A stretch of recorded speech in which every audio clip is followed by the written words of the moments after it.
Hello and welcome to the Cardboard Dungeon. My name is Pat, and in this video I am taking a look at the TIE Advanced content in the recent Imperial Raider expansion pack. So the Imperial Raider is a huge ship, kind of costly, but like the Rebel Transport expansion, it includes a small starfighter miniature. In this case, it's a TIE Advanced, as well as some TIE Advanced specific cards. And there's a reason for this. The TIE Advanced has been with X-Wing since the very beginning. It was in Wave 1, along with the X-Wing, the TIE Fighter, and the Y-Wing.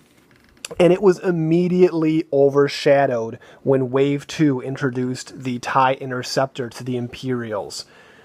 The TIE Advance never recovered and just doesn't get seen competitively on the tabletop since then. So there's been a lot of talk for quite a while, though, with the designers promising that there was a fix in the works for the TIE Advanced, something that would put it back on the table.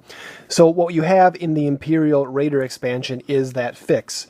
There are some new pilots for the TIE Advanced, and a couple of upgrades that I think do a really nice job of delivering on that promise. But first of all, here is the model for the new TIE Advanced. It is almost identical to the original TIE Advanced, which had its own expansion pack in Wave 1. The Imperials are not super great at coming up with different color schemes for their starfighters.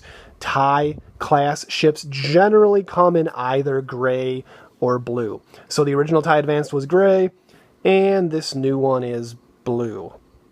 So not a huge difference, but it is a different paint scheme. So there's that. Now we're going to jump right in. We're going to look at the new pilots that you get in this expansion. Starting with the top ace Juno Eclipse. Pilot skill of 8 and 28 points. She can take an elite upgrade. And when she reveals her maneuver, you can increase or decrease the speed by 1 to a minimum of 1. So what this means is that she can make maneuvers that are not on her maneuver dial. Speed 1 turns, for example. If she reveals a speed 2 turn, she can lower it by 1 and make a speed 1 turn.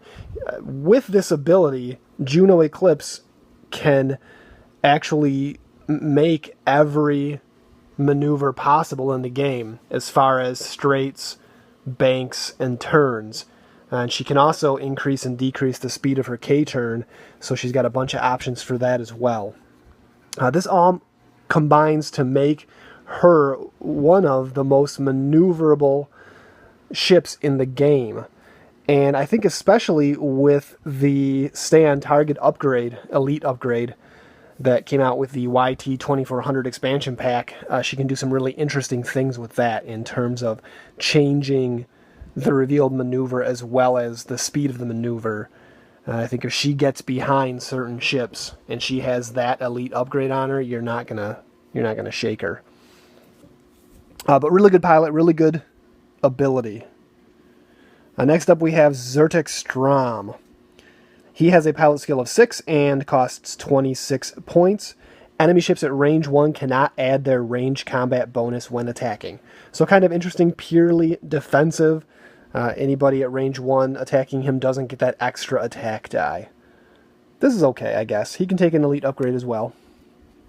I don't know about you guys. I like the offensive abilities better than the defensive ones in general. It's so situational.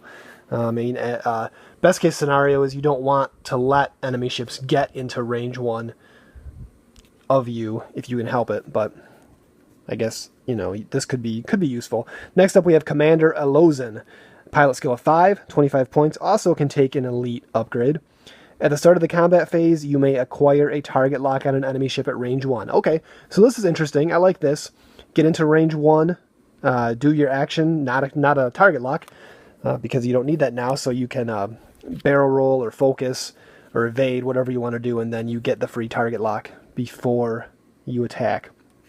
That's cool. I like it. And finally, for the unique pilots, we get Lieutenant Colzette. And 3 points, or 3 pilot skill rather, 23 points. No elite upgrade here, just the standard missile upgrade that all the TIE Advance can take. At the start of the end phase, you may spend a target lock you have on an enemy ship to flip one random face-down damage card assigned to it face-up. Alright, that's kind of cool. So the ship's got to have some damage on it, situational, but that's the goal of the game, is to put damage on ships. So hopefully, you know, that's going to be happening throughout the game. He can flip those cards face up. Pretty cool. And then there's also in here a couple of the generic pilots: Storm Squadron Pilot, pilot skill of 4 and 23 points, and Tempest Squadron Pilot, pilot skill of 2 and 21 points. These are the same non-unique pilots that you got in the TIE Advanced expansion pack. Nothing new there. Now let's take a look at these two TIE Advanced only upgrades that are what's going to put the TIE Advanced back into competitive play, hopefully. So first up, we have a TIE Advanced only title, TIE X1. And if you look at Darth Vader's pilot card, he's actually flying this ship already, or so it says. But now we've got the official title to make that real, I guess. This gives your upgrade bar the system upgrade icon. And as we all know, system icon, one of the best slots in the game to have. Advanced sensors, fire control system, lots of cool stuff there. And you'll be able to use all the system upgrades as they come out or added into the game in the future as well. But on top of that, if you equip a system upgrade, its squad point cost is reduced by 4 to a minimum of 0. And this title costs no points. So anytime you put a TIE Advance on the table, there's no reason not to also have this title, which is great. And also, most of the system upgrades in the game are less than 4 points. So this is going to make almost all of them free. All right, so next up we have a brand new, no surprise, system upgrade. And this is TIE Advanced only. Advanced Targeting Computer costs 5 points. But of course, with that title we just looked at, it's going to cost 1 point. When attacking with your primary weapon, if you have a target lock on the defender, you may add 1 critical result to your roll. If you do, you cannot spend the target lock during this attack. Okay, so the biggest complaint, or I guess there are really 2 complaints against the TIE Advanced. The first was cost, and in particular, the second, the attack value of 2. So the cost of the ships was high, particularly because they only rolled 2 attack dice standard. Compared to the X-Wing, which the TIE Advance was supposed to be the Imperial equivalent to, the X-Wing is rolling 3 attack dice. It just seemed underpowered, and I don't disagree with that assessment. There were some great pilots for the TIE Advance. Darth Vader especially has a great ability. He has you get 2 actions during your action phase with no drawbacks. One of the best abilities in the game, hands down. But that attack value of 2, just, there wasn't any really good way to make even a pilot as good as Darth Vader shine. You could give him a missile, like a one-shot missile, and that helped a little bit, but it just wasn't good enough to justify the cost. So now we've got this combo, the TIE X1 and Advanced Targeting Computer, which is fantastic on Vader. I've flown him a couple times with these 2 cards. You also give him engine upgrade if you want to. Give him something like Lone Wolf to let him get a reroll, and you get in close, you're rolling 3 attack dice, plus you get a free critical on top of it. It's just outstanding. I mean, this really makes a huge difference. The other pilot from the original TIE Advanced expansion pack that works really great with this combo is Merrick Stell. And if you remember him, he is the pilot. I'll put him up here. There he is. When your attack deals a face-up damage card to the defender, instead draw 3 damage cards and choose which one to deal and discard the other ones. So that's fantastic. And with that auto crit from Advanced Targeting Computer, as long as there are no shields, that crit's going to go through if they don't evade it, of course. And then you're going to get to choose from 3 cards. So that gives you a really good chance of getting a direct hit, which is, you know, one of the best ones. Or you can just pick out whichever critical effect is going to hurt the most. And if you're using the new damage deck from the Force Awakens core set that just came out, they all hurt. So you just get to pick the worst of 3 evils, which is really good. Now, before I wrap this up, I want to talk real quick. I feel like there is one particular system upgrade in the game. This came out with Wave 6, Star Viper, the accuracy corrector. When attacking, you may cancel all of your dice results, then add 2 hit results to your roll, and your dice can't be modified again during the attack. This costs 3 points. Now, Accuracy Corrector is really good because it kind of gives you a fail-safe on your attack, right? If you roll really bad, you don't have any way to modify it, just cancel it. 2 hits, right? 2 hits.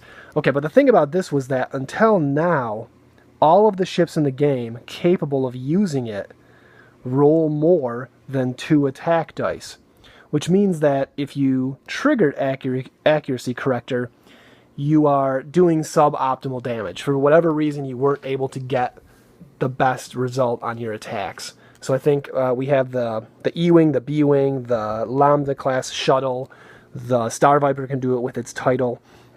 They all roll 3 or more attack dice. Now, of course, in Wave 7, we just got the TIE Punisher, and that can take a system upgrade, and it also rolls 2 dice. So that, along with the TIE Advance now being able to take this means that you're going to get those 2 hits. You roll 2 attack dice, so you roll your dice. If you don't get, better than 2 hits, 2 crits or whatever, you can just say, okay, 2 hits. So it's really good. You're not giving up anything like those other ships give up their maximum potential to kind of take a second best. Oh, well, I missed. I didn't roll 3 hits or 4 hits or whatever. I'm going to just do the 2 hits from Accuracy Corrector anyway. So I feel like this is really good on the TIE Advanced. It kind of makes that drawback of only having an attack value of 2 sort of kind of work for it, at least a little better. Now it's not like, well, I'm only rolling 2 dice, but it's like I'm always getting 2 hits. Yes, I'm only rolling 2 dice, but it's gonna be 2 hits. So if you can keep doing that, keep pointing your ship at an enemy ship and just continuously round after round, 2 hits, 2 hits, 2 hits, that adds up. We've seen how good that kind of thing can be in the TIE Swarm situation. TIE fighters only roll 2 attack dice, but if you're pointing a bunch of them at enemy ships and they all are rolling 2, maybe some of them don't do anything, maybe some get 2 hits, some get 1 hit, but all those hits, you can't evade it forever. TIE Advanced have shields, they have the 3 agility, they're hard to hit. It's just, this is a good one that's definitely worth looking at for your TIE Advanced pilots. So I feel like Accuracy Corrector and then the Advanced Targeting Computer are really your 2 best choices for the system upgrades currently in the game to use in conjunction with the TIE X1 title. Okay, and finally, there are 2 missile upgrades included here, in case you don't have them already. These are probably the 2 best missile upgrades for the TIE Advance. You get cluster missiles, which costs 4 points, and then proton rockets, which costs 3 points. They've been available for a while. Proton rockets especially is fantastic because it's going to let you roll the full 5 attack dice because of the agility on the TIE Advanced. So very, very good for only 3 points if you want a little extra punch to go along with your newly upgraded TIE Advanced. It's a good one to take. Either one of these, really. And so that is the TIE Advanced fix included in the Imperial Raider Huge Ship expansion. Kind of a bummer that in order to get this, you have to invest in a very expensive $100 huge ship. If you're playing Epic games and you have a use for it, great, because the Raider is awesome and Epic is awesome. But if you're only playing the 100-point squads, the good thing about this is there are 4 copies included of both of those TIE Advance only upgrades, and you can jump on eBay or wherever, and people are selling those off for ridiculous amounts of money, but still not $100. You can probably get a pair of those cards for $10 or so, which might be worthwhile for you if you're playing competitively and you just want those cards. But anyways, it's a good fix. TIE Advanced, relevant again, makes Darth Vader scary and powerful like he should be. He should be one of the best pilots in the game. He's got a great ability. Now he's got some cards that just once again make him a huge threat on the table. All right, thank you for watching the Cardboard Dungeon. We appreciate all your support and your viewership. Follow us on Twitter. We are at CB Dungeon to get updates and photos and more about what we're doing. And we'll see you next time.